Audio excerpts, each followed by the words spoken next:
Friuli Venezia Giulia will invest €37 million to strengthen seasonal maritime transport between 2026 and 2030, expanding coastal and lagoon ferry connections. Dal 2023 in poi c'è stata sempre più richiesta da parte dei territori, ma da parte anche dell'utenza, sia turisti sia residenti della nostra regione, di utilizzare questo servizio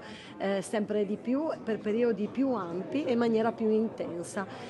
Abbiamo fatto alcune sperimentazioni finanziando progettualità proposte dai comuni, come il potenziamento di tutto quello che è la costa da Monfalcone fino a Muggia, ma anche altri servizi come l'Aquileia Grado ad esempio e la Grado Lignano, che hanno dato ottimi risultati, e di conseguenza abbiamo voluto organizzare un servizio ad hoc all'esterno del contratto del TPL, in accordo con TPL FVG, e quindi c'è stata una perfetta armonia in questo, mantenendo in capo al servizio del TPL ordinario, il contratto quello della regione che è partito dal 2020, soltanto quel servizio annuale che riguarda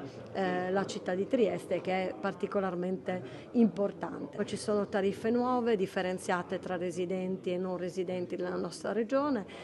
tantissima disponibilità di posti, velocizzazione delle linee, intensificazione. Per esempio la Trieste Grado diventa Trieste Grado Lignano, con una linea Lignano Grado interna via Portobuso, quindi con una differenziazione di possibilità di viaggio più legate ad aspetti turistici o più legate invece al vero e proprio TPL.